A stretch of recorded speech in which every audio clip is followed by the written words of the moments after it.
As cliche as it might sound, they call it a journey for a reason. It's not about a destination, it is about the journey. What is up, Flockers? That is my fellow Lockers and aspiring Lockers. In today's video, we're going to be talking about some reasons why you might regret getting Microlocs. So if you want to hear those, then stick around.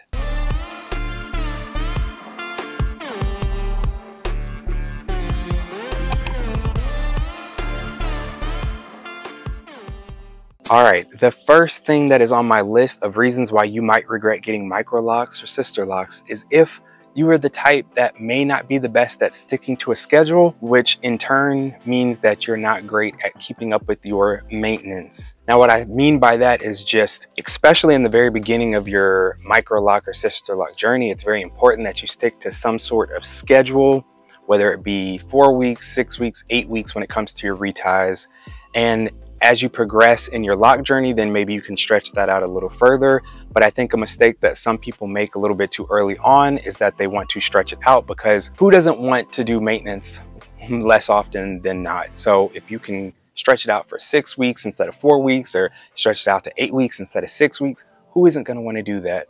I understand that, but especially in the beginning of your journey, that's not a smart decision, because when your locks are just forming, you have hairs that want to come out and go into other locks, which causes marring of your locks at the roots. It can cause thinning and all other sorts of different issues if you're not sticking up with your maintenance schedule. So again, if you're not the type that's going to stick to your maintenance schedule and keep it on a routine, then you might regret getting your locks, because I have seen some people who started out their lock journey and, like I said, they decided to stretch out their reties way too early on in the lock journey with their Microloc or Sisterlocks. And in turn, what ended up happening is they either had thinning in their locks at the base, which is the worst place to have thinning. You know, if you have thinning at the end or thinning in the middle of your locks, that's not fun either, but at least that's something that you can, you know, cut off if you feel like it's getting too thin and you want to cut it. Then you still have a strong base to grow back out. But if it's at the base of your lock, at the roots, like, what can you do except hope that it thickens up and grows back in? So you don't want thinning at the base of your lock, which can be caused if you wait too long in between your reties.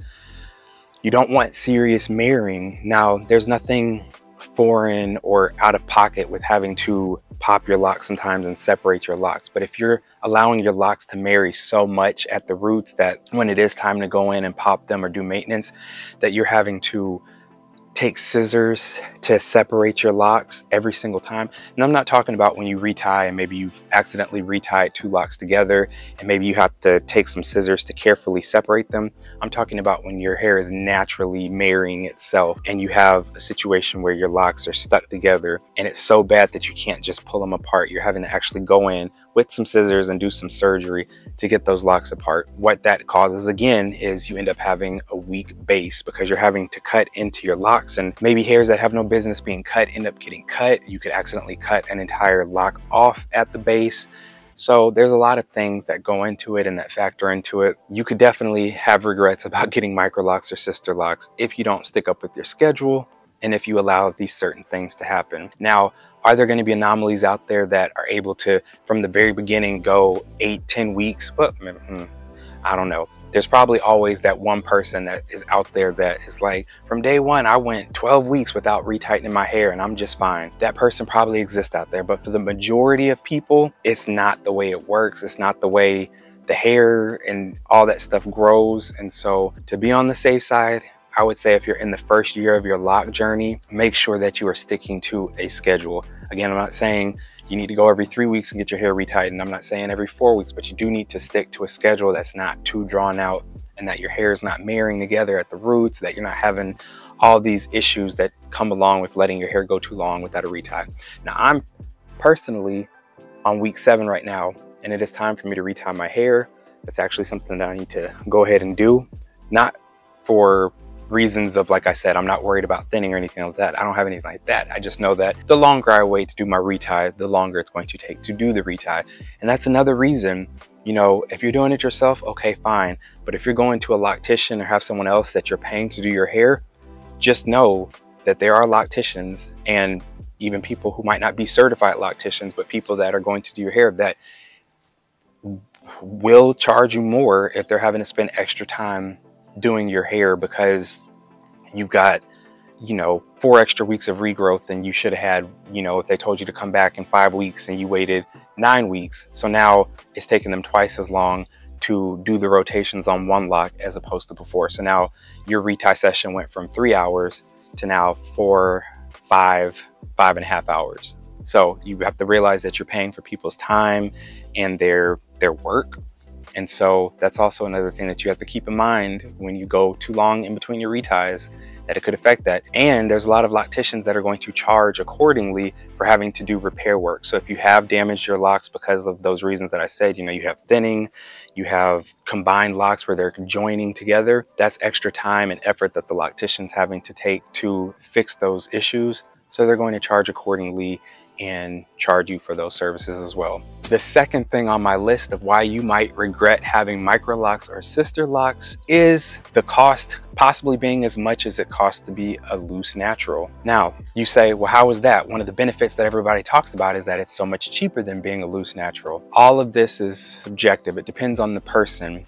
If you are a product junkie when you're a loose natural and you're a product junkie when you're a lock natural, then you still have the same issue with having a ton of products that you're paying for, that you're spending a lot of money on. We know that the products, especially if you're getting good quality products, cost a lot of money. You know, you can pay upwards of what, $20, $30 for a certain shampoo, depending on which one you're using, or conditioner, or if you're using different sprays in your hair, or leave-in conditioners or moisturizers, that stuff can get very expensive. So if you're spending a ton of money on products, Locs, Microlocs, Sisterlocks can be a very freeing, very inexpensive way, especially if you're DIY, to maintain your hair.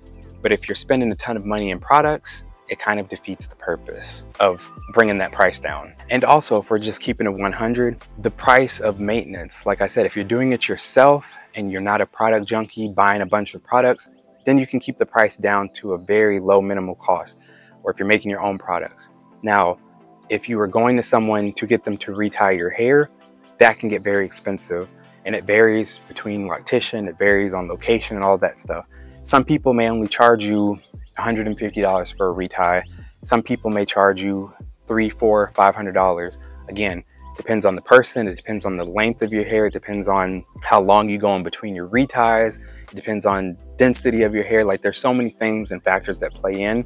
So if you're not doing your hair yourself, not doing your reties, not making your own products, then having Locs, Microlocs, and Sisterlocks can be a very expensive hairstyle or hair journey in and of itself. Like I said, it depends on who you are as a person and what you choose to do. Can it be a very inexpensive way to maintain your hair and always have it looking great? Absolutely. But it can also be very expensive. The cost of install can be very expensive, and the cost of maintenance, whether it's monthly, every 6 weeks, 8 weeks, it can become a very costly thing.